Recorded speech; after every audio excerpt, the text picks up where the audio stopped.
And so that's where you have to be careful of judging based on one moment and one instance. Because would I want to be judged by my worst moment?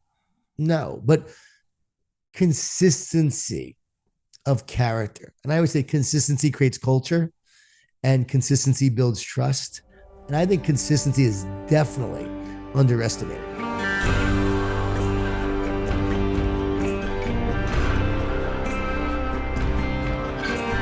Kick those tires and start that virtual fake fire with a very special guest today. He is a multiple-time best-selling author and actually quite prolific, which we'll get to. He is a coach, a speaker, an entrepreneur. He is an active pickleball player. He is an inordinately successful businessman. And here's the thing that's even most impressive. The only thing that Jon Gordon tested positive for during the pandemic was a great attitude. So please welcome to the virtual campfire, Mr. Jon Gordon. Ryan, good to be with you. And I never tested positive because I never took a test, but I probably had COVID 3 times. Okay. Wow. All right. Well, there you go. And we are canceled. So there we go. Well, we just removed any virality from this show. So, so I want to dive in because you speak on so many topics that are near and dear to my heart, but obviously in one of your most recent book and a lot of with the sale, talking about integrity. Here's something I would love to dive in on right away. Everyone is marketing, everyone is selling, right? We're always selling. They'll tell you no matter what role in business you're always selling. You're also a man of faith, which I appreciate. One thing I have always had a tough time or just reconciling or thinking through is how do people of faith be effective sales and marketers? Because it feels sometimes like the rules of the game are you gotta, fake it till you make it. You gotta be, you gotta hustle till you do it, sell the future, right? How do you think through some of that stuff? I don't believe it's faking it till you make it. I believe it's acting like you belong because you do, or you believe in your product. You believe in your mission so much that it's easy to sell. I can never sell anything I didn't believe in. So I think for me, it's about truly believing that you can make an impact, truly believing your product could actually have a strong benefit to those who buy it, those who use it. So the integrity comes in. Do I do what I say? And do I say what I do? Is there alignment? The word integrity comes from the word integer, which means whole and complete. There's no gap. There's no division in who you are and your character, and also in your belief about your product and your belief about what you're selling. So for me, it's about, I truly believe that you can make a difference with this. I truly believe that you can help someone with this. I call that selling with purpose. Like if you really have this purpose, you have an obligation to sell it, because if you don't sell it, if you don't help that person, you're not doing a service to them. You're actually hurting someone because you have something that can make a difference, something that could benefit them. So to me, that's how I view it. Again, to me, there's an alignment there. And I don't believe it's like, if you're selling the vision or selling the future, you're selling what we can be and what we can become. I remember when I first started speaking, I wasn't a Christian yet, but I had a website I put up and it said events. I had no events. It said speaking engagements. I had no engagements. It said books. I had no books. But I was putting those up there as, this is what I'm going to create. This is what I'm going to build. And I went from city to city, sharing messages, talking, and I went all around the country starting that way. And I said I was internationally known. And I had one friend in London, so I was internationally known. but that is how I initially started. But in my mind, it was the intention. Like, what is the intention behind your motive? Making money is not a bad thing. We think as Christians that making money is a bad thing. It's okay to make money. What are you doing with that money? Are you using it for good? Are you using it to bless others? What does that money do for you? Does it make you a worse person? Does it make you a better person? Does it make you more generous? I can tell you, the more money I've made, the more generous I've become. So money doesn't make you a bad person. I think we've heard this. It actually reveals who you are. Interesting. So let me ask you this. What is something, because obviously all of us, I think if we're honest, we probably desire money, but and to make more of it. And there's always going to be someone wealthier, always someone with less. But so money's made you more generous. Have you also, is there a downside that comes when you start making more serious money? Is there another side of the equation that people don't really don't factor in or understand? I think there's only a downside if money is your God and money is what you worship. Then it's a downside because now you want to make more of it and you're trying to fill a hole in your soul and in your life because there's a gap between who you are and your relationship and your connection to God. And so if we have this gap of who we are in our relationship with God, we're always trying to fill that gap. If we don't feel worthy, we try to fill the gap with money and fame and success. And so if you feel less than, you're always going to try to fill up with something. And so that's where I think the problem is. If you feel good about who you are and what you're doing and the mission that you're on and the impact you're having, I feel good where I am. I took a recent psychological test and it revealed basically that I'm someone who doesn't need money to have a high self-esteem.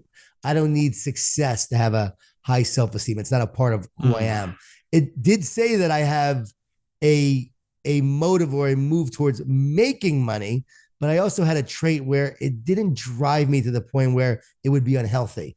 And it's so funny because it was really very accurate about who I am and how I approach things. So do I like making money? Yes. Do I like having nice things? Yes. But it's never been my driving force. Here's my analogy. If you focus on the fruit of the tree and you ignore the root, what happens to the tree? It dies. But if you invest in that root, your purpose, your mission, your character, who you are, you invest in that root, you're going to get a great supply of fruit. Focus on the fruit like so many do, wins, losses, stock prices, outcomes. Eventually, you're going to burn out. Eventually, you're going to be tuned out. Eventually, you will collapse. But if you invest in that root and that's your number one priority, you're going to get a great supply of fruit. So for me, I don't think money is the problem. I don't think making more of it creates more problems. I haven't experienced that. To me, it's made life a lot easier. It's made life a lot better. It really has, because it's how I approach it. When I have it, it's not like, okay, I now have to make even more. It's like, no, I'm going to continue to do my mission. I'm going to continue to do the work I'm here to do. And if more comes from that, great. And that's what I have found to happen. It's amazing. The more I am focused more on my mission and purpose, the money just comes. So you heard it here, folks. Jon doesn't care, so he'll be donating the residuals of his money to the Wet Camping Foundation to make Ryan's wish.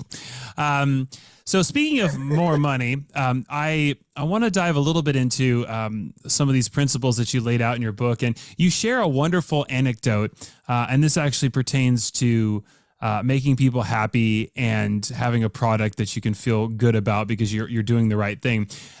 You owned a franchise of Moe's, and there was Moe Money, and you share a wonderful anecdote about how you refunded someone not just a burrito, but you gave them like $60 in Moe credits, and that led to something. Tell us that story. Yeah, I was young. I had second mortgage my home, $20,000 in credit cards to open up this Moe's. And we just started making some money. We were doing okay, paying the bills. And we had this woman come through and she had a really bad experience. So I gave her some Moe money, which are gift certificates, and said, here, it was like $60 worth, plus paid for her burrito, and said, come back anytime on me. I want you to have a great experience. I'm so sorry. It turns out her husband was a major executive at one of the top companies in Jacksonville. And they did a catering that was like, I think it was like $6,000 to $10,000 of a catering with us. And so just that small amount of Moe money turned into Moe business. And we had a lot of great success from that. But that was my motto even back then, like give, take care of your customers, make them happy. We did a lot of things like that, making sure everyone was happy. And over time, we became a really successful franchisee for the franchisor. It really became successful. In 2005, I sold my Moe's. I eventually had 3 of them. I had 4, sold one off, then I had 3, and then sold those off to focus 100% on writing and speaking.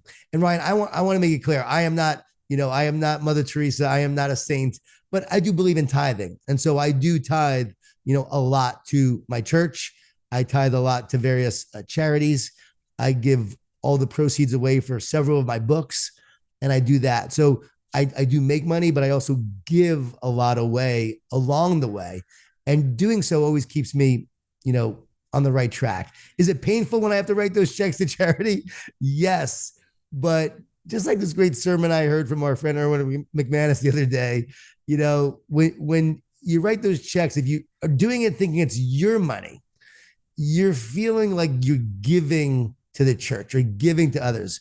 When you feel like it's God's money, then you're just giving back to the one who gave it to you in the first place. And if you believe you can make more, if you believe you can give that away and then make more, and you truly have trust and faith and believe that you will make more, guess what? Then you're really not giving a lot away, because you're making even more into the future. So do you believe that there's more? Do you have an abundance mindset or a scarcity mindset? And that, to me, one of the reasons why I give away is because I do have trust and belief that I'll continue to do great work, continue to make a difference, and more money will come in.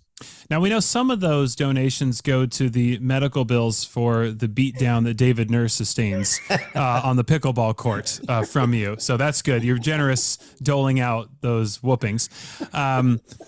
But actually, since you brought up tithing, that's interesting. I'm curious. I've had several guests on this show who have gone on to a lot of success, and they actually credit their tithing early on in their careers with directly attributable to their financial success. One guy in particular, he's like, I was writing, he's like, that 10%.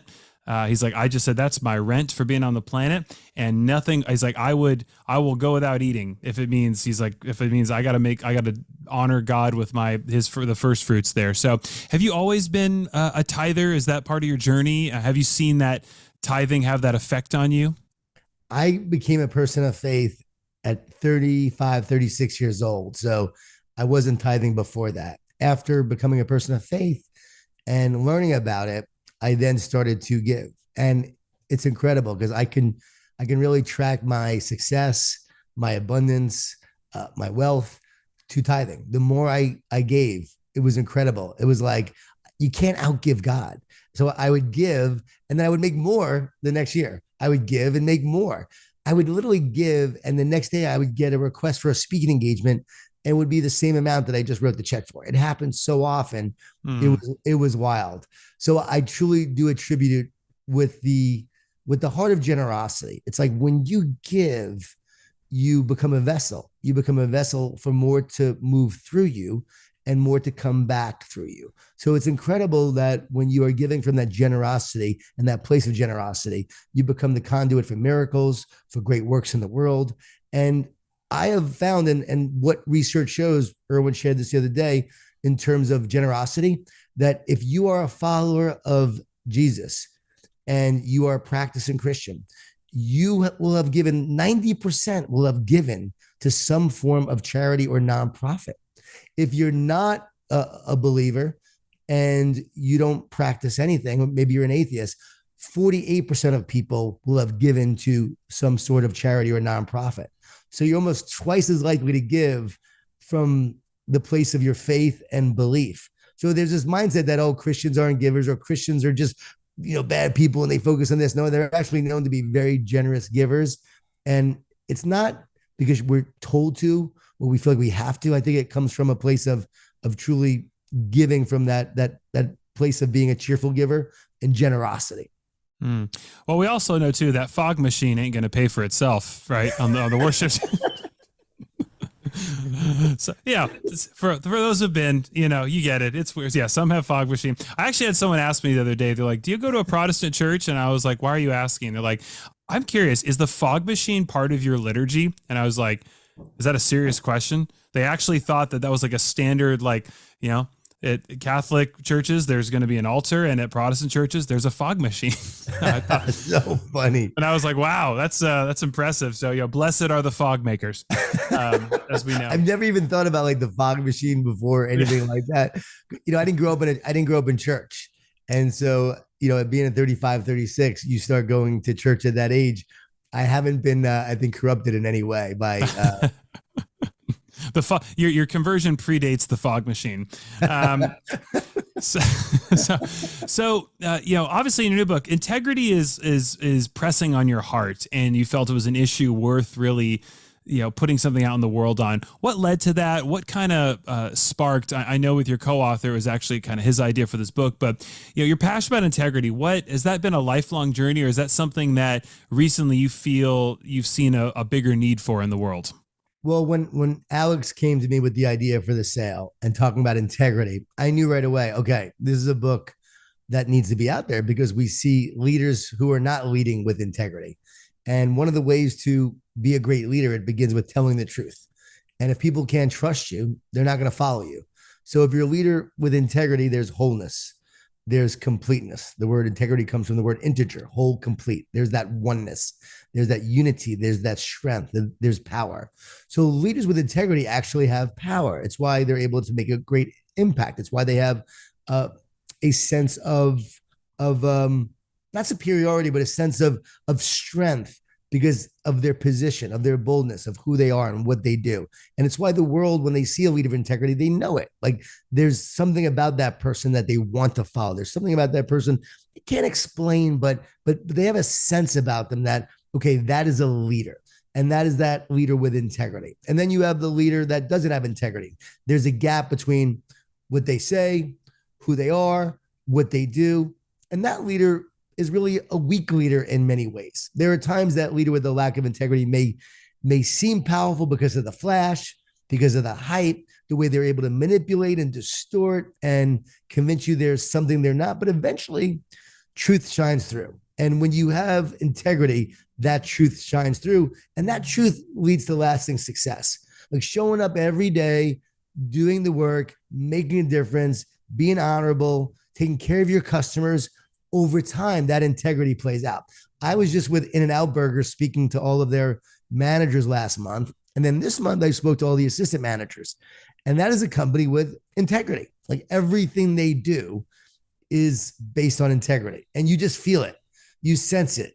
You see it. And then you see the way they live it, the way they're fanatical about taking care of their customers and doing the right thing. Like it's pretty incredible. And then you go, okay, that's why they're so successful. That's why they have lines around the block in every single store, 400 stores now, just about, and why they crush the competition. And it's why they do great in all the surveys. It's why they're the top in so many of the surveys from the different competition that they face.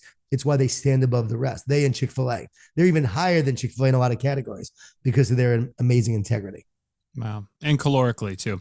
God, do love a double. It is an amazing organization. I mean, you go there at, 11:30 at night and it is a line of cars and it's absolutely incredible to me.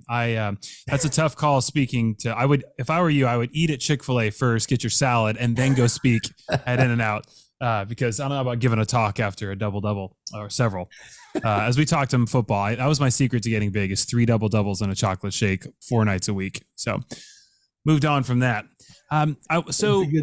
With integrity, let me ask you this. Have you ever had a major integrity test that maybe you failed that you could tell us of one and you learned from, and another one that it was a close call maybe, but you passed it? Wow.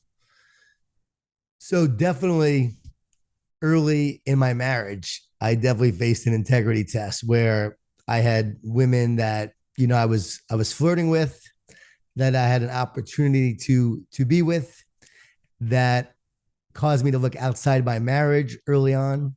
2 little kids. I'm not being a great husband. I'm not a man of faith.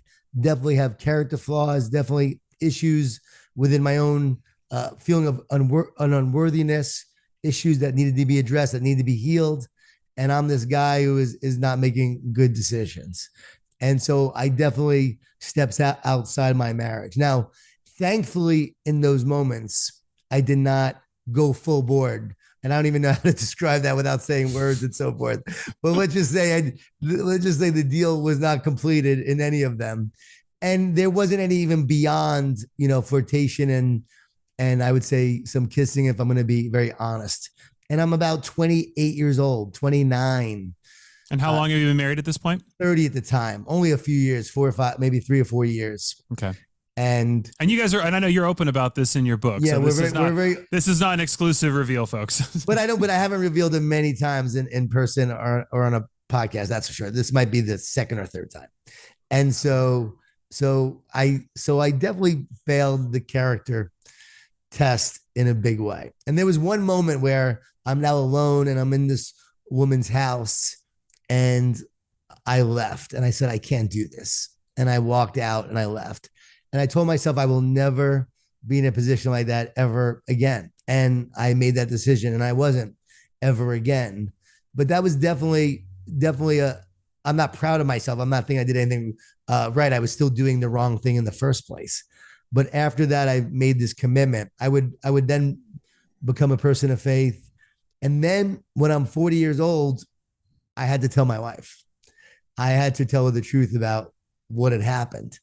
Oh, so this was hidden, or not hidden, but this was basically unknown for the longest time. Unknown for like 9-10 years.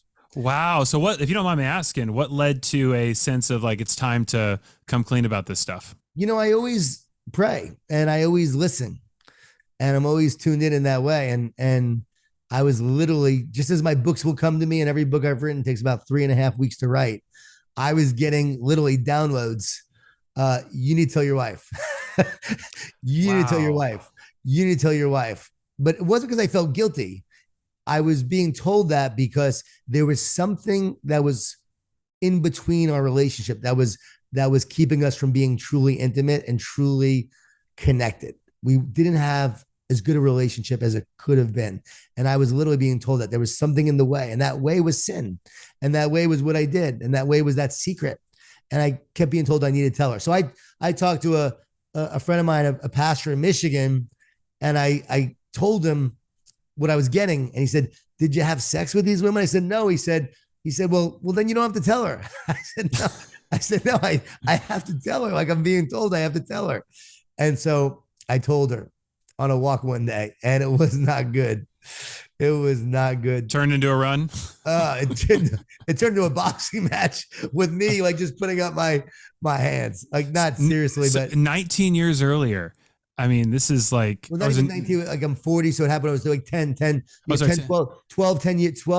12 years.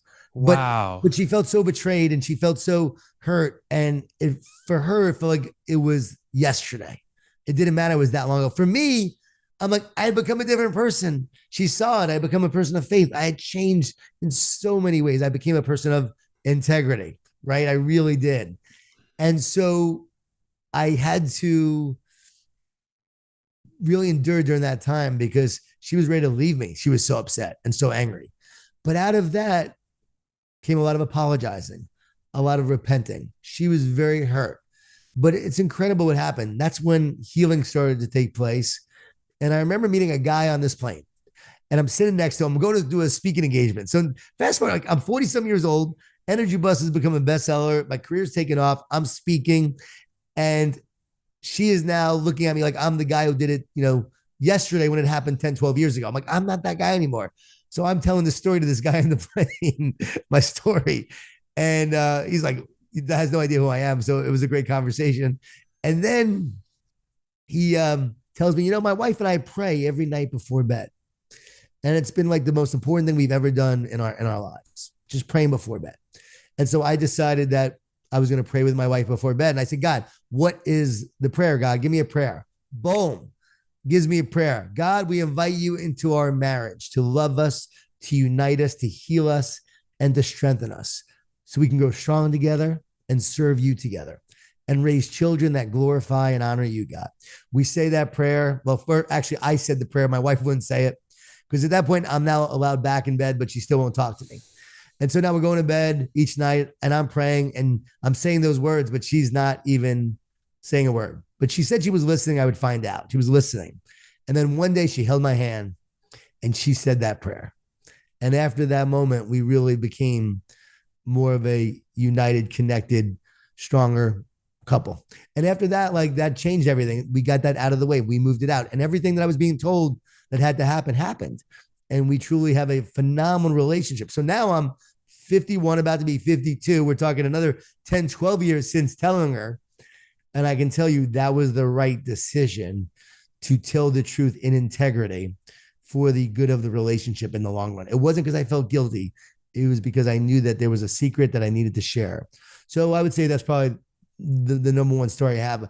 I'm trying to think of other stories, but I really have always tried to do the right thing in business. There have been times when, people thought they owed me money, but they didn't. And I sent the check back. There have been checks that I've gotten from companies that they sent us the double check and I sent one back because we got it. I mean, there have been moments like that where you're tested and you just do the right thing and you send it back. I always try to live that way. Am I perfect? No, but I'm literally trying to think of other moments where I haven't done the right thing, but I really always try to do the right thing. Mm. And well, thank you for sharing. That was for being vulnerable like that. Let me ask you this, just for anyone listening who may be, either contemplating coming clean about something, or couples that are going through the pain of infidelity or anything like that. Can you say, authoritatively that there's hope and there's redemption if you give it to God, that you can recover from this stuff? When you uncover something and you decide to uncover it, God will cover it with grace. If you try to cover it, it will be uncovered. It always gets uncovered. Ask Bobby Petrino, right? Remember on the back of the bicycle, the back of the motorcycle, and having his face, smashed in by the concrete, embarrassed in so many ways. Eventually it comes out. And so I can say, for your soul, for your heart, for who you are, and for your relationship, for the essence of your relationship, it's so important to come clean. And there is hope. There is hope. If you have forgiveness and you have love and you can talk about it and you can forgive, and there really is an apology there and there's a change of heart, you really can grow together. And since writing Relationship Grit with my wife, it's so great because we've had so many couples read that book, a lot of young couples almost getting divorced reach out to us, say, because they read that, they decided not to. And then next thing you know, they send us pictures from their latest family trip, vacation together. So nothing better than that. So there is hope. And there's a lot of people who are now doing this and coming clean and talking about it. Is it painful? Yes. Is that trust broken? Yes. Do you have to earn that trust back? Yes. I have to earn that trust back every single day for the rest of my life. I have to earn that trust back, but I'm committed to living that way. And here's what I know. The more I love my wife, the more I love my life. Not happy wife, happy life. The more I love her, the more I give, the more I serve, the more I'm happier about me, and the more it then comes back to me. Maybe not right away, but over time it does. And same thing when I talk to the Rams. I talked to the Rams years ago when I met with Sean McVay when he got the job. It was we, not me. Hey, we, not me is the key to building a great culture. He put that in the middle of his pyramid, like Jon Wooden's pyramid. If you look at the Rams pyramid, we, not me is the foundation. That's the key to a great team. We got to serve each other instead of ourselves. We got to put the team first. Same thing in your relationship. Same thing in business. I truly believe you serve your clients and you serve your customers. You take care of them. It's going to come back to you. It's we, not me. And that's how we grow into the selfless leaders we are, but also into the successful people we are. Mm. You talk about just like for your soul's sake, et cetera. I'm curious, do you feel that because obviously one of the statements, I forget if it's Jon Wooden, I'm sure it predates Jon Wooden, but the idea that, what you do when no one is looking, has this effect on you almost spiritually, like outside of that. Is that accurate? Like, do you find that when you're making those integrous decisions that maybe seem insignificant or small, that those have sort of a ripple effect into the rest of your life? Oh, totally. When there's a gap in your character, when there's a gap in your integrity, what happens? Well, there's no alignment. And so as a result of that, it starts to affect every aspect of your life. If you're willing to skip on the little things here, then you're not going to do the other things here. If you're not going to be honorable here, you're not going to be honorable there. So of course, I believe that there's a key fundamental truth that when we are a good person at home, we have to then bring that to who we are at work. When we're like that at work, we have to bring that at home. You can't be great at home and horrible at work, or great at work and horrible at home. I know a lot of young people were great at work, but were horrible at home. I was like that when I was young and growing up as trying to be a successful entrepreneur. I was so focused on success and trying to make it and make money for my family to be successful. But it was really all about me so I could feel good. It wasn't really about them. And once I made it about how can I serve others and make a difference and make an impact and be a great person at home, like I was at work, and there was alignment there, that's when my career actually took off. And there was a moment where I was tested with that. Like I had to truly decide to serve my family and put them first. And once I made that decision, every book I've written since that time has been a bestseller. Mm. Yeah, it's interesting because I sometimes wonder, just like, yeah, I have a friend who has a test that he calls the Coke can test when he's hiring someone, and he leaves a crushed Coke can on the ground. And his first step of the interview is just to watch and see if they walk over it or if they pick it up.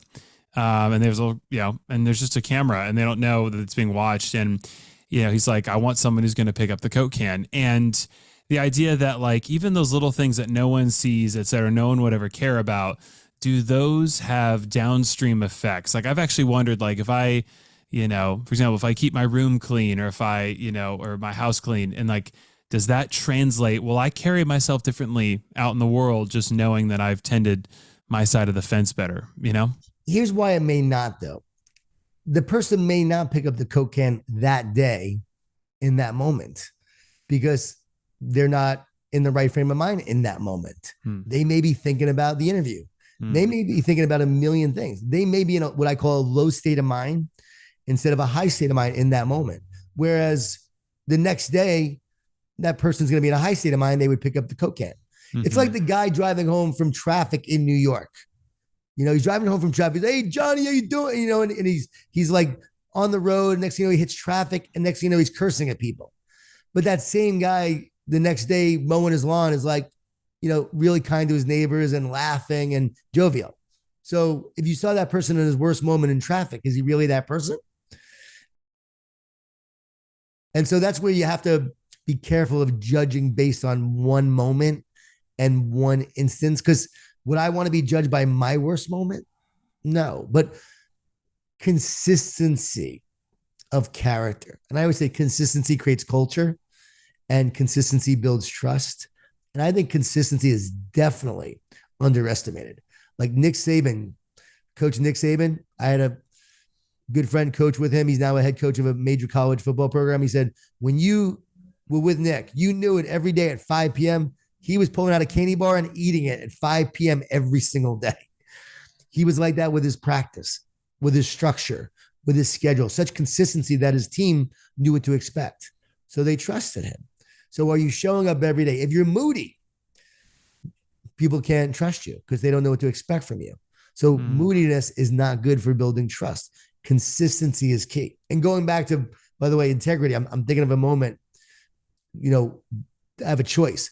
When the sale came out, we did a crypto release where if you bought 11 books, you got an NFT. Well, we just found out that a bunch of people have not even been able to claim the NFT because they don't know how to do it. And even though we've given them coaching and tutorials and done everything possible to help people, people have still not claimed it. So, what we said? We're just going to do it manually.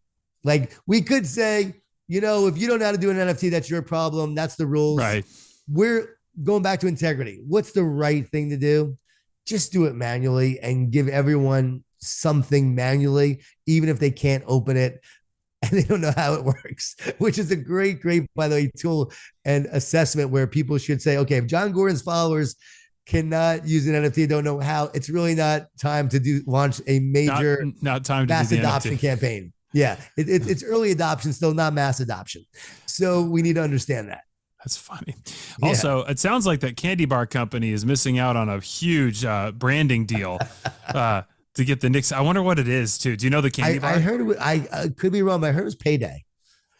Well, how fitting for such a high-paid, well-positioned coach. But Payday, man, that would be such a great campaign. If Nick Saban every day at 5:00, like a really serious consistency ad. I was like, man, that's awesome. I love the way your mind works. Well, thank you. When it works, it's good. Big if. I know we're running out of time here, and I want to make sure to honor your schedule and be consistent. But let me ask you this. This is a little new segment I want to test out, and sort of kind of first comes to mind rapid fire here. What would Jon Gordon's advice be to people in their 20s today? We're going to go down the decades here until we get to your decade. just like general advice. And Yeah, what would you say? What's the thing you want people in their 20s to know?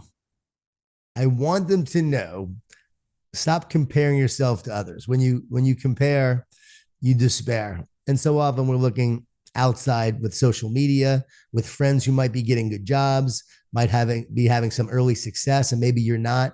In my 20s, I remember seeing my friends go work on Wall Street, getting these great jobs. I'm waiting tables and then bartending. I remember thinking, what have I done with my life? I thought it was over. It wasn't over. It was just beginning. So I would tell them, you have a path, you have a purpose. And I really believe that there's a plan for your life. Now, show up and do the work, but trust along the way. And I would also say, I know that you sometimes get ridiculed for quitting, but I think if you know you don't want to do it, you truly don't want to do it, and you know it's not what you want to be great at and what you love, then you should quit. You should just go do something new. I quit so many things along the way. I walked out of my second year of law school and said, I'm done, and walked out of the exams. My classmates said it was legendary that I did that. I just walked out. I'm like, this is not for me. And looking back, I would often quit things that I knew I didn't want to do. And being strategic like that actually made a lot of sense. But don't quit because it's hard. Don't quit because you have in difficult moments or difficult times. If you truly know you want to be great at it and you want to put in the work and you know that it takes work, well, then there are going to be moments that are difficult. There are going to be moments that you want to quit. But if it's something that you truly want to get better at, then stay with it. So I would tell 20-year-olds that. And as someone who has a son who's 22 and a daughter who is 24, I do believe that, I believe that there's a path and a plan for each one of us. And your dream job is not often the one that you have dreamed about. Your dream job will often find you by doing a series of different things that you find along the way. But I do believe in trusting, and I do believe in praying, because I believe that, as I did, God, what am I born to do? Why am I here? At the peak of my misery, I asked that question when my wife was about to leave me because I was so negative. And writing and speaking came to me in that moment. I said, all right, that's what I'm going to do. And so I got to be open to the signs, open to what your gifts and talents are, and constantly be measuring, okay, what am I good at and what energizes me? And back in my life, like, what did I do along the way that has prepared me for something? And what am I moving towards? And a lot of times it will all intersect in the right direction. Wow. I feel like that's advice for all decades. I'm like, I don't even know if I need to ask you the rest. Like, well, let's say you've gone on, you've quit the wrong things, consistently stay with the right things. Now you're a little older, 15, 20 years have passed now, right? And you're doing a job.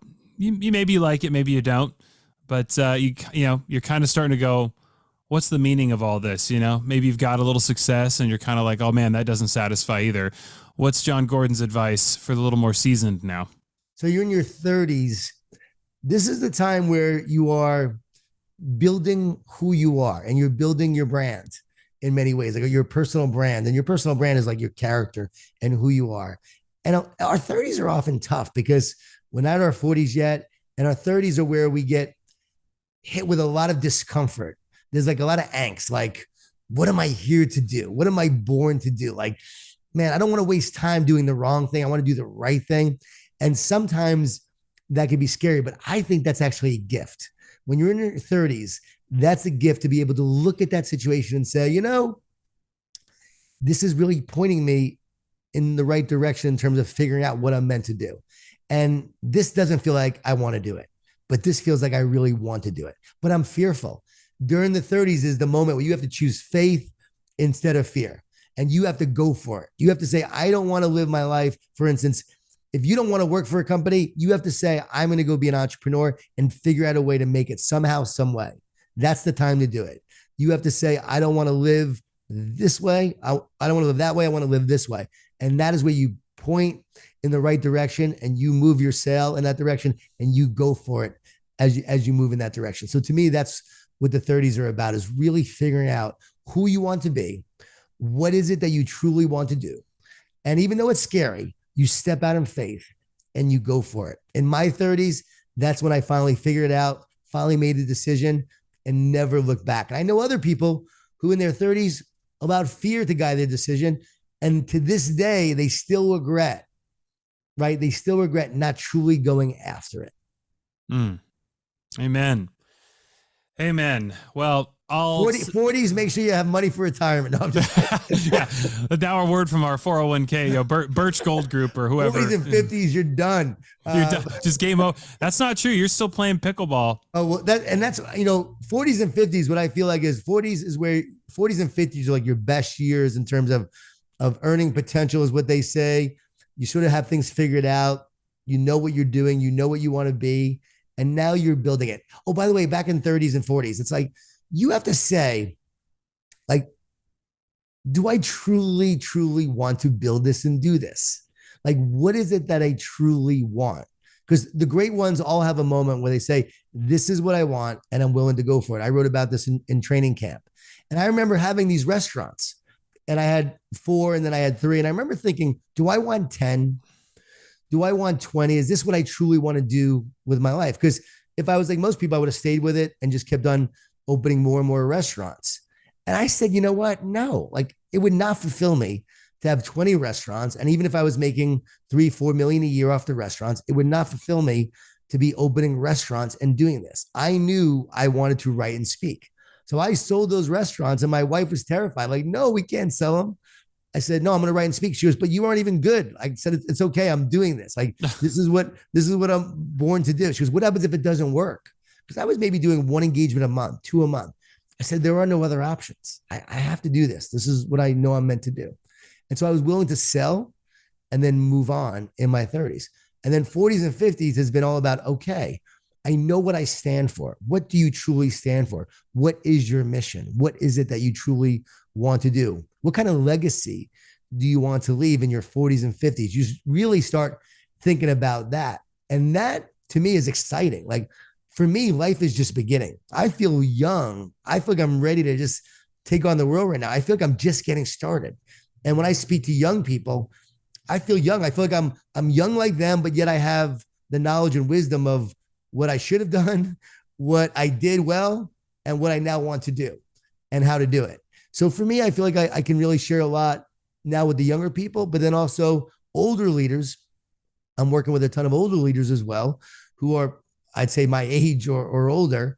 And then that point is helping them think like rookies, helping them have that rookie mindset, helping them have the leadership know-how and knowledge to better lead their teams and organizations. So I really feel like at this age right now, I'm able to speak to all different age groups, still go to colleges and speak to college athletes who are, 18 years old, 19 years old, 20 years old. But I feel like I can connect with them because I understand what they're going through. And I know how to help them have a high state of mind instead of a low state of mind, which is a new teaching I'm sharing.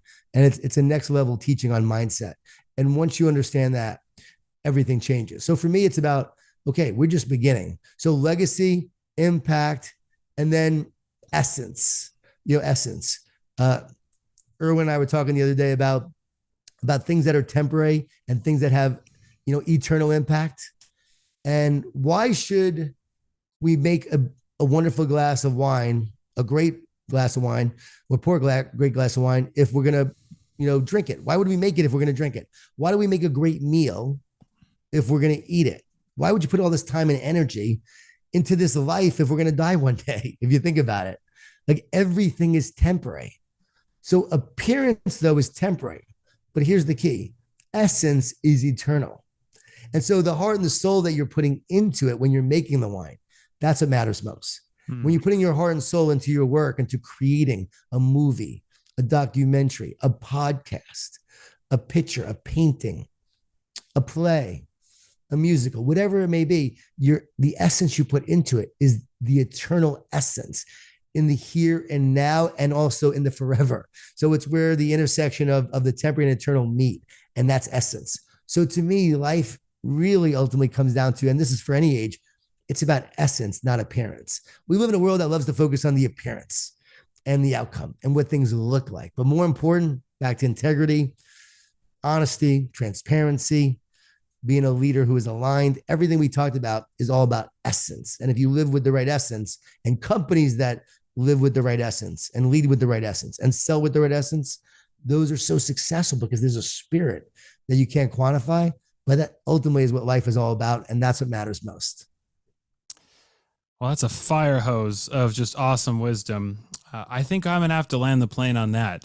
And I'm remiss because I do want to, next time we talk to you, understand the essence of the nickname Hammer that you have. Where'd you find that? Where'd you find that out?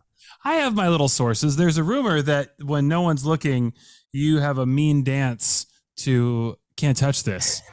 So your nickname was Hammer in college. It's actually Turn This Mother Out is what I do. Turn this mother. Okay. Well, that is the essence of Jon Gordon. So I'll reveal my spies and sources within the Gordon camp next time we talk. But Jon, I so appreciate the wisdom and just the call for deeper integrity. I'm sure that you're still waiting for that subpoena to go speak on Capitol Hill and address integrity to our politicians at large, because they could probably use it. I am waiting for the call. Waiting for the call. Well, just tell them that your new book, that your classic book, The Energy Bus, is a manifesto of sustainable energy policy. And go with that. It's actually not what it's about, guys. So go buy it. But check out the sale. Check out all of Jon Gordon's books. He is frighteningly prolific. And by the time this podcast airs, he'll probably have written another book. So we appreciate camping with Jon Gordon. Thank you so much for joining us, campers.